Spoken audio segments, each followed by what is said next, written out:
تو اس کے لیے میں نے بڑی برین سٹارمنگ کرنے کے بعد اپنے جو قریبی احباب ہیں ان سے مشورہ کرنے کے بعد 4 علمی پوائنٹس جو ہیں وہ اس میں لسٹ آؤٹ کیے ہیں جن کو میں ڈسکس کروں گا.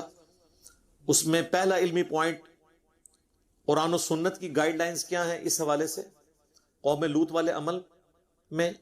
دوسرا علمی پوائنٹ علماء کی ذمہ داری کیا ہے. تیسرا علمی پوائنٹ والدین اور عوام الناس کی کیا ذمہ داری ہے. اور چوتھا علمی پوائنٹ ہے گورنمنٹ کی، ریاستی اداروں کی اور میڈیا کی کیا رسپانسبلٹی ہے. تو یہ ایک ایک کر کے میں یہ 4 پوائنٹس ڈسکس کروں گا، لیکن ڈیٹیلز میں جانے سے پہلے ایک دفعہ دروشی پڑھ لیں. اللہم صلی علی محمد وعلی آل محمد کما صلیت علی ابراہیم وعلی آل ابراہیم انک حمید مجید.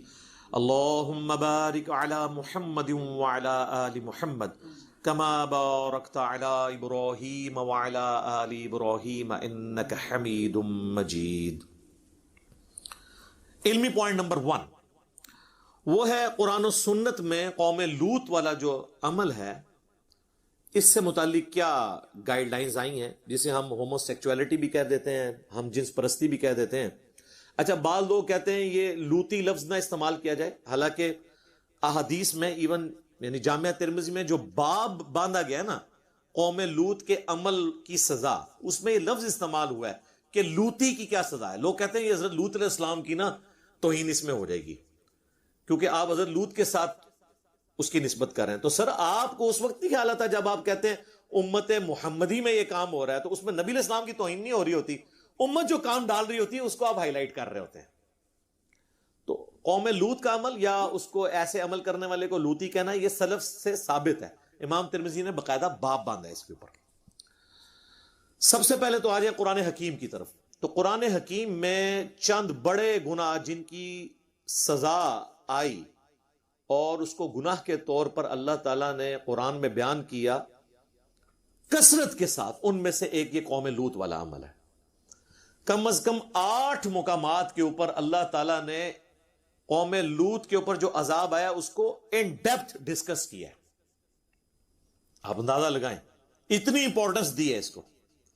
اس میں سورۃ الاعراف، سورۃ الحجر، سورہ ہود، سورۃ العنکبوت، سورۃ الانبیاء، سورۃ القمر، سورہ الذاریات، سورہ الشعراء، اس میں ڈیٹیل کے ساتھ قوم لوط پہ جو عذاب آیا تھا ان کے اس برے عمل کی وجہ سے اس کی پوری ڈیٹیلز آئی ہیں. اب وہ ساری آیات تو کور نہیں ہو سکتی، صرف سیمپل کے طور پہ میں سورہ ہود کی 2 آیات کور کر دیتا ہوں، اور اس میں بھی صرف اتنا پورشن کہ جو ان پہ عذاب آیا تھا، تاکہ ہم بتائیں کہ اس کی سزا اسلام میں کیا ہے قرآن و سنت کی روشنی میں.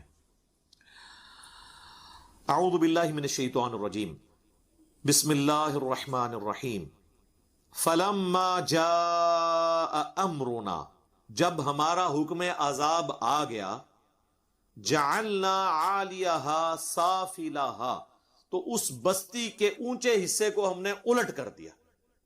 یعنی اوپر کی جو حصہ تھا وہ نیچے آ گیا، نیچے والا اوپر، یعنی پوری بستی الٹ دی. وَأَمْطَرْنَا عَلَيْهَا حِجَارَةً مِّن سِجِّيلٍ، اور ہم نے ان پر کنکریوں کی بارش کی، پتھروں کی بارش. ممدود، پے در پے، جس طرح یہ اولے برستے ہیں نا اس طرح. آج کل تو وہ آپ دیکھ رہے ہیں اتنے بڑے بڑے برف کے اولوں نے بھی گاڑیوں کے شیشے توڑ دیے ہیں اور اس میں ڈینٹ ڈال دیے ہیں. تو پتھر ہو تو آپ ذرا اندازہ کریں. مصومتن عند ربک، جو نشان زدہ تھے اپنے رب کی طرف سے، یعنی اس پہ نشان تھا کہ یہ فلاں کو جا کے لگنا ہے، یہ کنکر فلاں کے نام کا ہے، یہ گولی فلاں کے نام کی ہے. اللہ تعالیٰ نے اس کے اوپر پوری کیلکولیشن کی ہوئی. وما ہی من الظالمین ببعید، اور یہ عذاب ان ظالموں سے کچھ دور نہیں تھا. ایک ترجمہ تو یہ بنتا ہے، اور ایک ترجمہ یہ کہ یہ جو ظالموں کی بستی ہے یا جو نبی اسلام کے مخالفین ہیں وہ اس بستی کو یہ ظالم لوگ اس بستی کو آبزرو کر سکتے ہیں. سدوم کی بستی جو بحر مردار ڈیڈ سی کے کنارے پہ ہے وہ کوئی زیادہ دور نہیں ہے. اپنے سفر شام میں یہ لوگ تجارت کرتے ہوئے جب جاتے تھے تو اس بستی کے حالات و واقعات دیکھ سکتے ہیں. بلکہ آپ کو ویڈیوز میں ملیں گے کہ ان کی وہ آلموسٹ لاشیں اسی طریقے سے فاسلز بن گئی ہوئی ہیں جو اللہ کا عذاب ان کے اوپر آیا تھا. اس کے لیے کوئی ٹیکنیکل ریزن ضرور ہوگی یعنی وہ کہتے ہیں جی آتش فشاں پھٹ گیا تھا اور اس میں سے پتھر نکلے ان پہ پڑے. ظاہر ہے اللہ تعالیٰ نے کوئی ضروری نہیں ہوتا کہ کوئی غیبی کام کریں, وہ اسباب بنا دیتا ہے. جیسے سمندر میں غرق کر دیا فرعونیوں کو, تو وہاں پہ بھی آتش فشاں کو اللہ نے حکم دیا کہ ہاں بھی اگل دے اور ہر بندے کے سر کے اوپر جا کے اس کے حصے کا پتھر لگے. وہ اس کی کوئی بھی ریزن ہو سکتی ہے, بہر اللہ کی طرف سے وہ عذاب آیا. اللہم احسن عاقبتنا فی الامور کلہا واجرنا من خزی الدنیا وعذاب الآخرہ, آمین. اب ان آیات کی روشنی میں سزا یہ ہوئی کہ ایسے عمل کرنے والوں کو اللہ نے بلندی سے پھینکا اور پھر ان پر پتھروں کی بارش کر کے انہیں ہلاک کر دیا. قرآن و سنت میں واضح اس حد کو اسٹیبلش کرنا کس طریقے سے ہے, اس کی ڈیٹیلز ہمیں نہیں ملتی. صحابہ کے اقوال ملتے ہیں, خلفائے راشدین کے اقوال ملتے ہیں, ان کے فیصلے ملتے ہیں. اسی لیے آپ اس کو حد کے طور پہ نہیں لیکن تعزیر کے طور پر بیان کر سکتے ہیں. اس میں اختلاف پایا جاتا ہے لیکن اہل سنت اور اہل تشیع کا یہ اس پہ اتفاق ہے آلموسٹ, کہ ایسے شخص کو فاعل اور مفعول دونوں کو قتل کیا جائے گا. اگر تو جبر کے ساتھ ہو رہا ہے پھر تو صرف فاعل ہوگا, مفعول کا تو ظاہر ہے پھر اس میں قصور نہیں. اب وہ احادیث سن لیں. سنن نبی داؤد میں حدیث ہے, ابن عباس کہتے ہیں کہ نبی علیہ السلام نے فرمایا کہ قوم لوط کا عمل جو لوگ کر رہے ہوں تو فاعل اور مفعول یعنی دونوں رضامندی سے کر رہے ہیں تو دونوں کو قتل کر دو. اچھا, جامعہ ترمذی میں حدیث ہے ابن عباس سے ہی, وہ کہتے ہیں نبی علیہ السلام نے فرمایا اگر کوئی شخص کسی جانور چوپائے کے ساتھ بھی بدفعلی کرے تو بھی دونوں کو قتل کرو. تو ابن عباس سے پوچھا گیا اس جانور کو کیوں قتل کیا گیا؟ تو انہوں نے کہا نبی علیہ السلام سے میں نے اس کی تفصیل تو نہیں سنی لیکن میرا خیال ہے کہ نبی علیہ السلام اس چیز کو ناپسند فرماتے تھے کہ ایسے جانور کا گوشت کھایا جائے جس کے ساتھ کسی نے اس طریقے سے برائی کی ہو. یعنی آپ دیکھیں اسلام سیکس کے معاملے میں کتنا سینسٹیو ہے. پھر مشکات المصابیح میں آپ کو سیدنا علی اور سیدنا ابوبکر صدیق رضی اللہ تعالی عنہما کے فتاوی مل جائیں گے جو پوری تفصیل سے المصنف ابن ابی شیبہ میں موجود ہے. کہ ابن عباس نے کہا کہ قوم لوط کا عمل کرنے والے کی سزا یہ ہے کہ ایسے شخص کو اس بستی کے سب سے اونچے مقام سے اوندا منہ کر کے نیچے پھینکا جائے. اس طرح مر جائے تو ٹھیک, اگر پھر بھی زندہ بچ جائے پھر اسے پتھر مار کے سنسار کر کے ہلاک کر دیا جائے. یعنی اس کے تحت ابن عباس نے جو فتویٰ دیا ہے تو یہ مولانا صاحب جو ہیں لاہور کی سب سے اونچی جگہ ہے مینار پاکستان, تو مینار پاکستان سے انہیں نیچے گرانا چاہیے پبلکلی, کیونکہ سورہ النور کی 2 نمبر آیت میں اللہ تعالیٰ نے فرمایا کہ جو زنا کی سزا ہے یہ بھی پبلکلی ہوگی اور مسلمانوں کا ایک گروہ اسے ویٹ کرے گا تاکہ باقیوں کے لیے عبرت ہو جائے. دیکھیں نا آپ ایران میں اور سعودیہ میں شرعی سزائیں اعلانیہ دی جاتی ہیں نا, جو ایک دفعہ کسی کو قتل ہوتے ہوئے دیکھ لیتے ہیں کتنے عرصے تک ان کو نیند نہیں پڑتی, ڈیٹرس ہوتی ہے. تو اسلامی سزائیں سخت ضرور ہیں لیکن چند لوگوں کو سزا ہو کے باقی لوگ جرم سے بچ جاتے ہیں, ڈیٹرنس ہو جاتی ہے. سزا 2-4 کو ہوگی, ڈیٹرنس لاکھوں کے لیے. بلکہ میرے خیال میں تو فساد فی الارض کی جو سزا ہے نا سورۃ المائدہ کی آیت نمبر 33 میں, جو زمین میں فساد مچاتے ہیں, جس طرح یہ عادی مجرم تھا اور کئی اسٹوڈنٹ کے ساتھ منہ کالا کر چکا اور ایکسپلائٹ کرتا تھا ان کو, یہ ہے فساد فی الارض والے لوگ. تو ان کے اوپر آیت محاربہ والی لگے گی آیت, سورۃ المائدہ آیت نمبر 33 کے مخالف سمت کے ہاتھ پاؤں کاٹے جائیں گے اور انہیں سولی دیا جائے گا. یعنی بے دردی کے ساتھ ان کو قتل کیا جائے گا تاکہ باقیوں کے لیے ڈیٹرنس ہو. جامعہ ترمذی میں ایک اور حدیث ہے, ابن عباس کہتے ہیں کہ نبی علیہ السلام نے فرمایا جو کوئی شخص کسی مرد یا عورت کے ساتھ قوم لوط والا عمل کرتا ہے تو قیامت والے دن اللہ تعالیٰ اس کی طرف نظر رحمت نہیں فرمائے گا. یعنی اتنا غصہ ہے کہ دنیا کی سزا تو اپنی جگہ, آخرت میں بھی اللہ تعالیٰ نظر رحمت اس پہ نہیں فرمائے گا. مسند احمد میں ایک اور حدیث ہے, حاکم میں بھی ہے, مشکات کے اندر بھی موجود ہے کہ قوم لوط کا عمل کرنے والا ملعون ہے, لعنتی ہے. یعنی لعنت کا مطلب یہ ہے کہ اللہ کی رحمت سے دور. لعنت کا مطلب کیا ہے؟ اللہ کی رحمت سے دور. ایک اور حدیث ہے مسند احمد میں, سنن نبی داؤد میں بھی ہے, مشکات میں بھی, کہ نبی علیہ السلام نے فرمایا جو شخص اپنی بیوی کے ساتھ بھی ایسا عمل کرے قوم لوط والا تو وہ بھی ملعون ہے.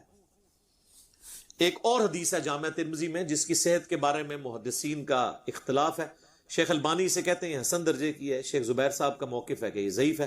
بہرحال چونکہ دونوں طرف رائے موجود ہے، اس لیے میں روایت کو بیان کر دیتا ہوں کہ نبی علیہ السلام نے فرمایا مجھے اپنی امت سے سب سے زیادہ خوف قوم لوط کے عمل کا ہے۔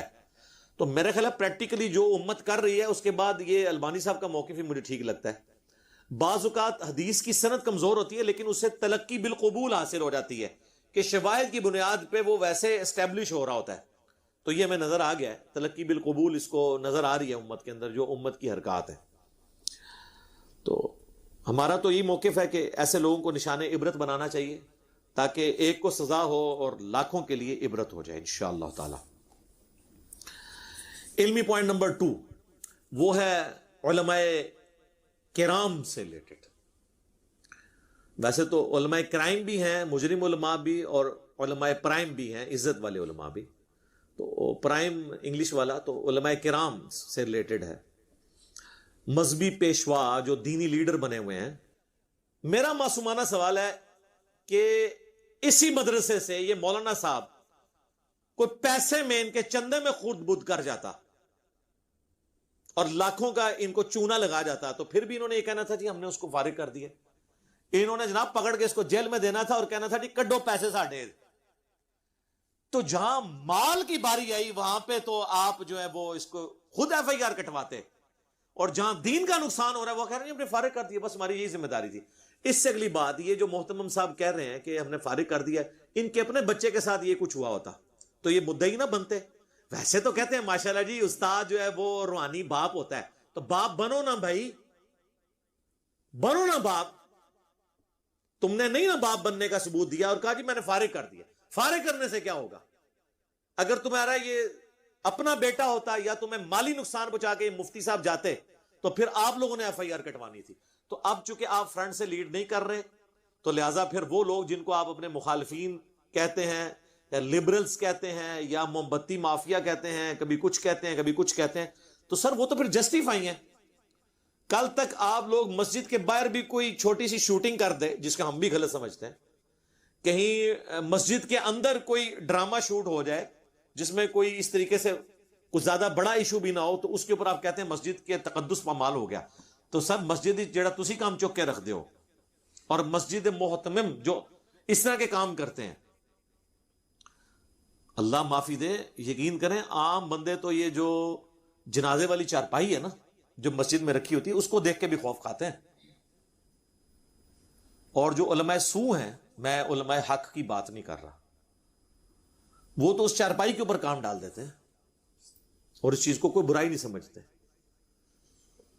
یعنی ہم خود یعنی کئی ایسے لوگوں کو جانتے ہیں، یعنی جیلوں میں تو بہت واقعات ہیں، میں چونکہ اس کو اب وہ رنگ نہیں دینا چاہتا، ورنہ میں آپ کو کئی ایک واقعات بتاتا کہ کیا کچھ ہوتا ہے ادھر، لیکن ہمیں اس سے کوئی انٹرسٹ نہیں۔ ہم اس وقت اس ایشو کو ڈسکس کرنا چاہ رہے ہیں جو اصل ہمارا مسئلہ ہے۔ دوسری طرف آپ دیکھیں ان علماء نے پیرلل میں عدالتیں بنائی ہوئی ہیں، شرعی عدالتیں کئی مدرسوں میں قائم ہیں جہاں نکاح طلاق کے وہ عدالتی فیصلے کرتے ہیں۔ حالانکہ پاکستان کی جوڈیشری کے ہوتے ہوئے یہ ان کو اتھارٹی نہیں ہے، لیکن وہ کہتے ہیں چونکہ ہمارے جوڈیشری کے قوانین جو ہیں کئی قرآن و سنت کے خلاف ہیں، لہٰذا ہم نے جب تک خلافت کا نظام نہیں ہوتا تو ہم اپنے مدرسے میں پیرلل شرعی عدالتیں بنائی ہوئی ہیں۔ تو سر وہ شرعی عدالتیں کہاں مر گئی ہیں؟ اس مولانا کے اوپر وہ والی سزا کیوں نہیں نافذ کرتے جو اہل سنت اور اہل تشیع کے ہاں کامن ہے کہ بلندی سے گرایا جائے اور سنسار کر کے ہلاک کر دیا جائے، جو میں پہلے ڈسکس کر چکا ہوں۔ تو سر آئیں نا ایکٹیویٹ کریں نا اپنی شرعی عدالتوں کو۔ میرا خیال ہے اس لیے نہیں کر رہے، اللہ کرے خیال غلط ہو، کہ ان کو ڈر ہے کہ اگلا نمبر ہمارا ہی لگا ہوا ہے۔ ہاں ظاہر ہے کہ یہ کہتے ہیں نہیں جس مدرسے میں وہ پڑھا رہا تھا اس مدرسے کی ڈگری ہم نے ختم کر دی۔ نہیں سر، اس مدرسے کی ڈگری بھی ختم کریں جہاں سے یہ مولانا خود پڑھا ہوا ہے۔ جی ہاں ظاہر ہے یہ تو وہاں سے ایکسپرٹ طریقے سیکھ کے آیا نا جو اس نے آگے ٹرانسفر کیے ہیں، تو یہ تو پوری چین بنے گی۔ یہ کہتے ہیں نا وہ ہماری سنت چلتی ہے، استاد کا استاد ہوتا ہے، پھر اس کا استاد ہوتا ہے، پھر اس کا استاد ہوتا ہے۔ کتنے فخر نال ایک نادا گڑاندے نے، اس نے اس سے پڑھا، اس نے اس سے پڑھا، ہماری چین نبی علیہ السلام تک پہنچتی ہے۔ تو نبی علیہ السلام تک کہاں سے چین پہنچنی؟ یہ آپ کی جو علماء کی لسٹ ہے اس میں تو آپ کی چینیں ہی فارغ ہو جائیں گی۔ اس طرح کے کرتوت کرنے والے لوگ نکل آئیں گے کہ جن کی قیامت تک شہادت بھی قبول نہیں کی جائے گی، تو ان کی ڈگریاں کہاں سے؟ تو ساری ڈگریاں بھائی جی ڈاؤٹ فل ہو گئی ہیں، سب چیک کراؤ۔ ٹھیک ہوگا جی؟ تو لیڈرشپ پہ آنے کا شوق ہے اور مسلط کا شکار ہوتے ہیں، میں یہاں پہ وہی حدیث دوبارہ ریپیٹ کروں گا کہ بخاری اور مسلم دونوں میں حدیث ہے، نبی علیہ السلام مسجد میں اعتکاف بیٹھے ہوئے تھے، آپ صلی اللہ علیہ وآلہ وسلم، ان سے بڑا تو کوئی مذہبی پیشوا نہیں ہے، اگر وہ اپنے آپ کو اکاؤنٹیبل ٹھہرائے ہوئے ہیں تو سر تواڈی کے اوقات ہے،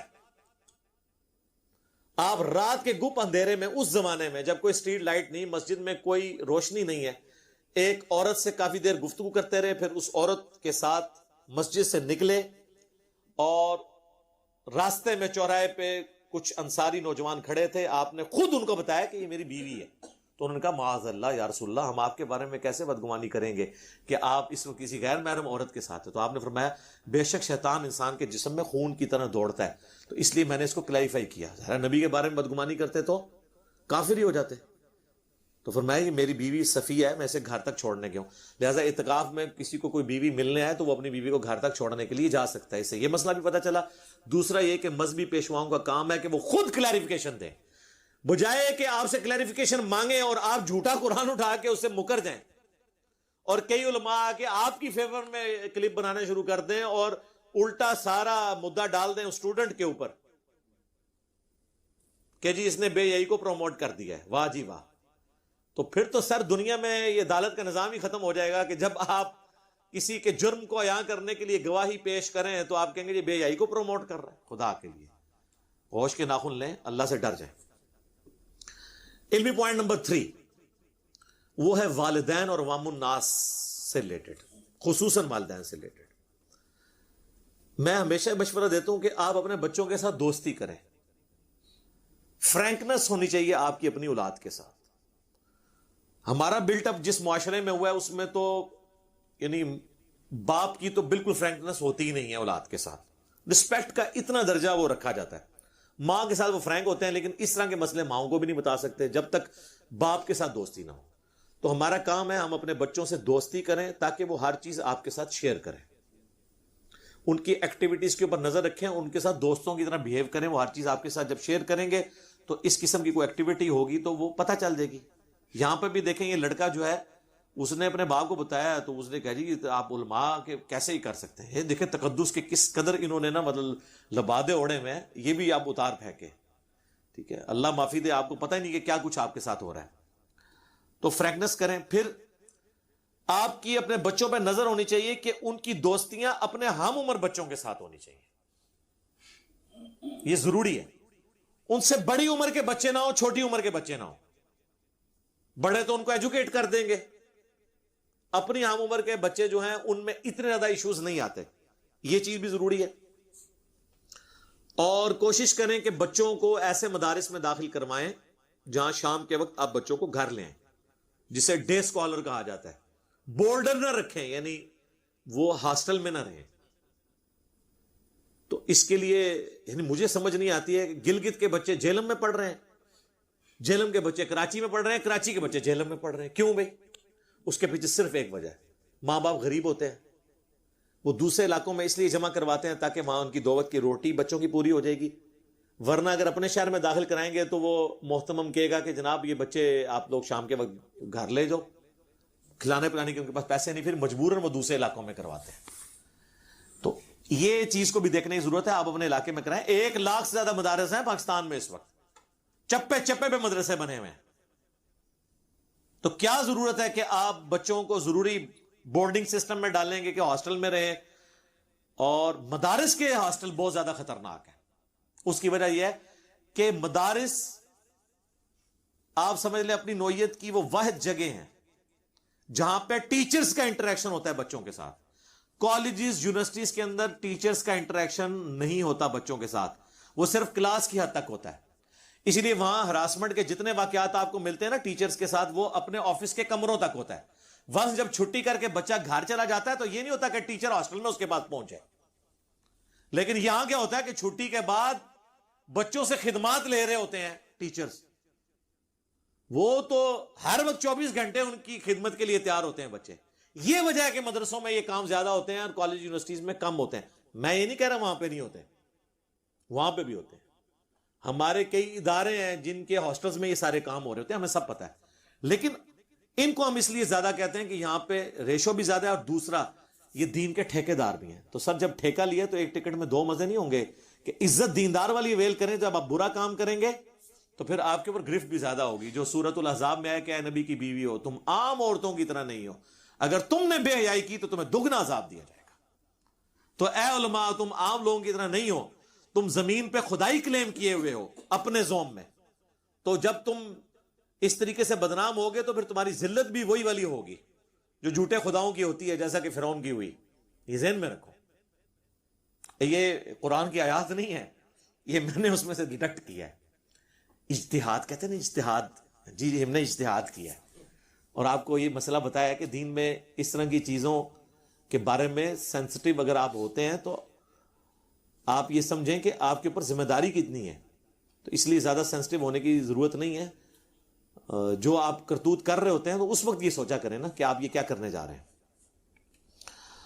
اور والدین کو میں ایک اور نصیحت کروں گا کہ اپنے بچوں کے ٹیبز کے اوپر, لیپ ٹاپس پہ, ان کی جو موبائل فون ہے ان پہ بھی نظر رکھیں وہ کس قسم کی ویڈیوز دیکھتے ہیں.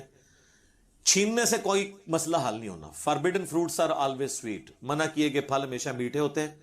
منع کرنے سے کچھ نہیں ہونا, آپ ان کو چیزیں دیں لیکن لمیٹڈ ٹائم کے لیے, اور اس کے اوپر چیک رکھیں کہ وہ کیا دیکھتے ہیں. آپ اس کے آگے باندھ ہی نہیں سکتے. اب یہ جو سوشل میڈیا ہے اس کو آپ ڈائریکشن دیں گے تو وہ آپ نظر رکھیں, یہ کرنے کی ضرورت ہے. اور علماء کو خدا نہ مانیں, بچے کو شکایت کرتے ہیں فوراً اس کے اوپر رسپانس کریں, دیکھیں کہ کیا ہو رہا ہے. صحیح مسلم میں حدیث ہے, نبی علیہ السلام نے فرمایا اللہ تعالیٰ تمہاری شکلوں اور مال کو نہیں دیکھتا, دلوں اور اعمال کو دیکھتا ہے. اور آپ بوتھیوں سے دھوکہ کھا دیتے ہیں کہ اتنی نورانی شکل ہے, بس شکلوں سے پتہ چلنا ہے. سر جنہوں نے ہمیشہ دھوپ میں کوئی نوکری نہیں کی ہے, ایئر کنڈیشن ان کے کمروں میں لگے ہوئے ہیں, تو ہاتھ تو ان کے نرم نرم ہوں گے, انہوں نے کبھی مزدوری نہیں کی ہوئی ہے, تو چہرے تو نورانی ہو جائیں گے. آپ چاہیں یہودیوں کو دیکھیں, ان کے چہرے کتنے, یعنی وہ رنگت صاف ہے, ضرورت سے زیادہ صاف ہے, تو رنگت پہ فیصلہ ہونا ہے. نبی علیہ السلام فرمایا اللہ تعالیٰ تمہاری شکلوں اور مال کو نہیں دیکھتا, دلوں اور اعمال کو دیکھتا ہے. تو کرتوت دیکھیں آپ ان کے, آپ پگڑی سے داڑھی سے دھوکہ نہ کھائے کسی کی, تو اس کے اوپر آپ کو چیک رکھنے کی ضرورت ہے. اور اکثر ماں باپ کی تو میں نے دیکھا عادت ہے, ان کو بچے شکایت لگائیں تو وہ اسے اگنور کرتے تھے. نہیں, اور آپ یاد رکھیے ایک دو بار اگنور کریں گے آندہ بچے شکایت لگانی چھوڑ دیتے ہیں, وہ کہتے ہیں فائدہ ہی کوئی نہیں. وہ بچے ہوتے ہیں نا, ان کی وہی گرومنگ ہو جاتی ہے. تو نہیں, آپ خود بھی چیک رکھیں, اور اگر کوئی ایک بات ہے تو اس کو ڈیپ ڈگ کر کے فائنل کنکلوژن تک پہنچیں. آخری علمی پوائنٹ نمبر 4 وہ ہے گورنمنٹ سے ریلیٹڈ, میڈیا سے ریلیٹڈ, ریاستی اداروں سے ریلیٹڈ, کہ مدارس اور کالجز اور یونیورسٹیز, میں سب کی بات کرتا ہوں, ان کے جو ہاسٹلز ہیں نا جی, ان کے اوپر کڑی نظر رکھیں. ایک علیحدہ سے ٹیم ہونی چاہیے جو وہاں پہ ان چیزوں کو آبزرو کرے. سی سی ٹی وی کیمرے تو ضرور لگے ہوئے ہونے چاہیے, اور اس کا آڈٹ ہونا چاہیے تاکہ آپ کو وہاں کی ایکٹیویٹیز کے اوپر نظر رہے. اور وہاں پہ آپ کمپلین کرنے کے لیے باکسز لگائیں, اور ان باکسز کے تالے ان ریاستی اداروں کے پاس ہونے چاہیے, وہ ریٹریو کریں, تاکہ کوئی اسٹوڈنٹ کسی کی شکایت وہاں پہ ڈالتا ہے تو اسے یہ خطرہ نہ ہو کہ جس کی میں شکایت ڈال رہا ہوں اسی نے باکس کھولنا اور اس نے پڑھ لیا تو سب تو پہلے انہوں ہاسٹل تو باہر کٹے گا. نہیں, انڈیپینڈنٹ ہونا چاہیے ادارہ جو اس طرح کی, آپ دیکھیں آپ کس قسم کی آپ کو رپورٹیں ملنی شروع ہو جائیں گی. اور وقتاً فوقتاً کالجز میں, یونیورسٹیز میں باقاعدہ سیشنز ہوں جن میں اسٹوڈنٹس کو ایجوکیٹ کیا جائے ان کے رائٹس کے بارے میں, کہ یہ, اور آپ کو پتا ہے یہ پاکستان میں اب یہ قانون یہ ہے کہ اگر کوئی شخص یہ حرکت کرے گا تو پوری زندگی کے لیے جیل میں ہے. جی آپ ذرا امیجن کریں یہ کتنی بڑی سزا ہے. تو لوگوں کو ایجوکیٹ کریں تاکہ وہ ہمت کر کے چیزیں رپورٹ کریں. پاکستان میں اس وقت 1 لاکھ کے قریب مدارس ہیں, اور میں سمجھتا ہوں یہ پاکستان کی سب سے بڑی این جی اوز یہ مدارس ہیں جو غریب طلباء کو پال رہے ہیں, اور اسی وجہ سے ان کا استحصال ہوتا ہے. ماں باپ ایسی جگہوں پہ داخل کرواتے ہیں جہاں سے وہ, ان کے ٹیچرز یہ نہ کہہ سکیں کہ ان کو شام کے وقت گھر واپس لے جائیں. اسی لیے آپ دیکھیں گے جیلم کے بچے کراچی پڑھ رہے ہیں, کراچی کے بچے جیلم پڑھ رہے ہیں, لاہور کے بچے گلگت پڑھ رہے ہیں, گلگت کے بچے لاہور میں پڑھ رہے ہیں. اپنے علاقوں میں ہوں گے تو وہ پھر لانا پڑے گا, وہ خرچہ اٹھا نہیں سکتے.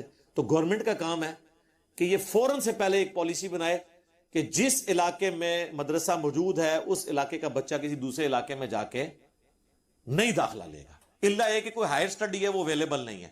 وہاں تک تو بچے ویسے ہی بہت میچور ہو جاتے ہیں. زیادہ تر بچوں نے تو یہ حفظ ناظرہ اور یہ کرنا ہوتا ہے, یہ سارے ہر جگہ مدارس اویلیبل ہیں. تو ڈے اسکالر ہوں یعنی روزانہ جائیں اور شام کو واپس گھر آ جائیں. بورڈر نہ ہو یعنی ہاسٹل میں نہ رہیں, بورڈنگ اوائڈ کریں. اور یہ گورنمنٹ کا کام ہے, گورنمنٹ یہ بہتر طریقے سے کر سکتی ہے. اور مدارس کے اندر ٹیچرز کا انٹریکشن سٹوڈنٹ سے ختم ہو جائے پڑھائی کے آورز کے بعد. اس لیے مدارس میں زیادہ چیزیں رپورٹ ہوتی ہیں. کالج یونیورسٹیز میں ہراسمنٹ زیادہ سے زیادہ آفس تک ہوتی ہے, بعد میں نہیں ہوتی, کیونکہ بعد میں تو سٹوڈنٹس ان کے ہتھے نہیں چڑھتے, وہ اپنے ہاسٹل میں ہوتے ہیں, اور ٹیچرز کی اپنی ہاؤسنگ قانونی لادہ ہوتی ہے, اور وہ اگر وہاں پہ جائے بھی تو وہ ظاہر ہے وہ گیٹ سے اندر ہونا, پھر وہ پورے ایک معاملات ہوتے ہیں تو مشکل ہیں. لیکن مدارس میں تو آپ کو پتہ ہے مطلب, بلکہ وہ تو آفس ٹائم کے بعد مدارس تو اسٹوڈنٹ تو وہ بیچارے خدمت ہی کر رہے ہوتے ہیں اپنے ٹیچر کی, اور جنت کما رہے ہوتے ہیں روحانی باپ کی, اور روحانی باپ ان کے ساتھ جو کچھ کرتا ہے وہ اب آپ دیکھ لیں.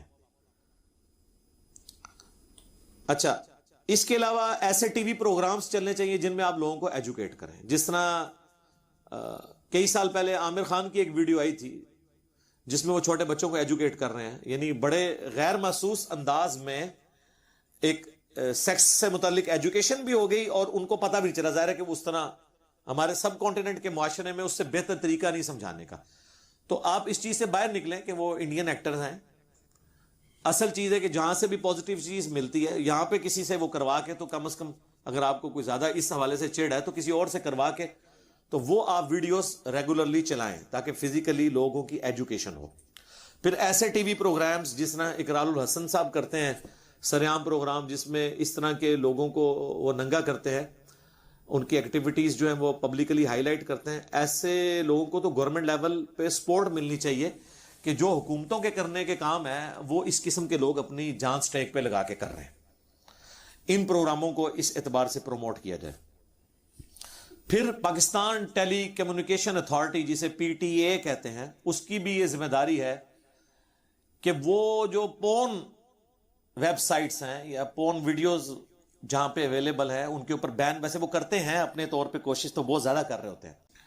اور آخری بات, اسلامی سزاؤں کو اسٹیبلش کریں, جو میں نے بتایا کہ اس کیس میں قرآن و سنت کے دلائل کی روشنی میں سزا یہ ہے کہ وہ علاقے کی سب سے اونچی بلڈنگ سے اس کو گرایا جائے گا, اور اگر زندہ بچ گیا تو پتھر مار مار کے اسے ہلاک کیا جائے تاکہ ایک کو سزا ہو, لاکھوں کے لیے ڈیٹرنس ہو جائے.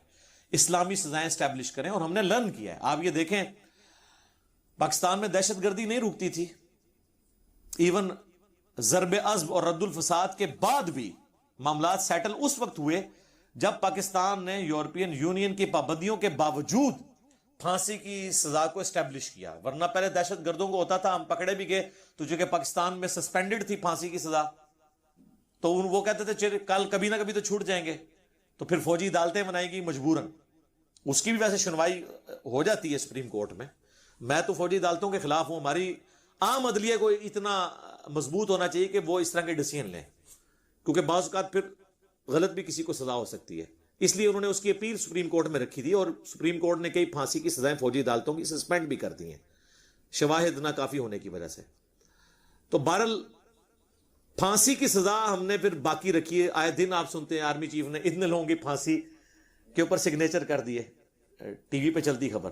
تو آپ دیکھیں پھر کس طریقے سے دہشت گردی کنٹرول ہوئی ہے. تو یعنی ہم نے خود لرن کیا کہ اسلامی سزائیں ظالمانہ نہیں ہیں, بلکہ یہ ڈیٹرنس کے لیے ہے کہ چند ایک کو سزا ہوگی, باقی کو عبرت ہو جائے گی. کرائم ریٹ دنیا میں ایران اور سعودیہ میں سب سے کم کیوں ہے؟ وہاں پہ سزائیں اسٹیبلش ہیں. اب آپ دبئی کو دیکھیں جہاں پہ اس وقت آلموسٹ کرائم زیرو پہ آ گیا. دکان کھول کے آپ چلے جائیں, گاڑی میں چابی لگی ہوئی, کوئی آپ کی گاڑی نہیں لے کے جا سکتا. آپ بیگ وہاں پہ اوپن جگہ چھوڑ دیں, وہ دنیا کے کسی کونے میں لے جائے تو آ کے پولیس ریٹریو کر کے آپ کو دے گی. آپ ذرا لوگوں سے پوچھیں کہ کیا صورتحال ہے اس وقت دبئی کی, کوئی سوچ بھی نہیں سکتا کسی کو, کیونکہ وہاں پہ قانون کی حکمرانی ہے.